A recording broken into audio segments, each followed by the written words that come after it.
Only the people can stop this. Only the people. That is you, each of you, and those we get out there and wake them up and mobilize them. And we can do this because we have right on our side. We are standing for the interests of millions and millions of women and girls, whether they know it yet or not.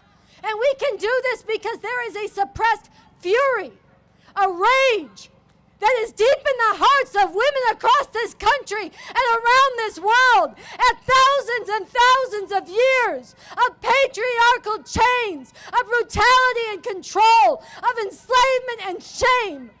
And there is a fury that can be woken up and aroused as these chains of oppression are being tightened yet again. But that will not be woken up if we don't go out and mobilize it and act on our fury and act with courage and put it on the line, and that is what we must do. Merle talked about how a few days ago, people with Rise Up for Abortion Rights got in the face of Amy Coney Barrett and called her out. We need this all over the country. Acts of courage and defiance right up in the face of these fascists that cannot be ignored. They get caught in the media that stir and wake others up. We need street theater. We need flash mobs. We need civil disobedience. We need walkouts. We need each of you to be part of putting your heads together and organizing and strategizing. How are we going to act to wake others up? And do not tell yourself it cannot be done. We all lived through that beautiful rising.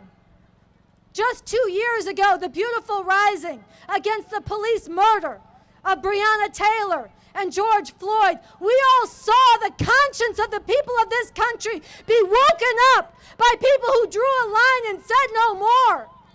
I was in Minneapolis. Don't let them steal from you the memories and the lessons of what we accomplished.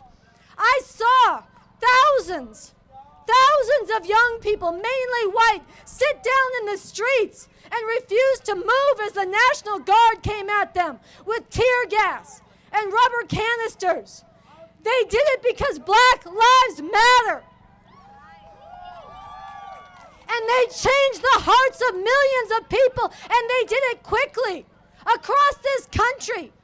And women's lives matter too. And we have to get out there and arouse the same kind of fight. And I want to tell you, the Supreme Court and all the other rulers, they are political institutions. They look out at the society and they judge the popular will and what they can get away with. And when people sat down and let them take away the right to abortion in Texas without rising up, without walking out, without shutting down the freeways, without bringing society to a halt, they got the signal, these Christian fascists, that they could put their foot on the accelerator and come for the rights of women across this country, and they have been. So we have to rise up and make it clear to the Supreme Court and the fascists everywhere else that there will be a political price to pay in their legitimacy, in the eyes of millions, in the eyes of people around the world. That is what we can change when we rise up.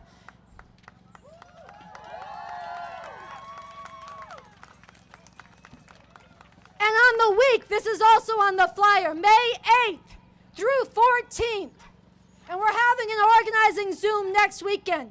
On Saturday, you all need to join it to learn, to bring your ideas, to get organized. May 8th through 18th, we are having a national week of rising up for abortion rights, and we need walkouts, and we need shutdowns, and we need acts on stage and in the sciences, in the arts, in the schools, in the streets, in the institutions and workplaces, everywhere. We need to rock this society and make it clear that if they lay their hands on the right to abortion, if they lay their hands on women's bodies and lives, their society will be prevented from functioning at all.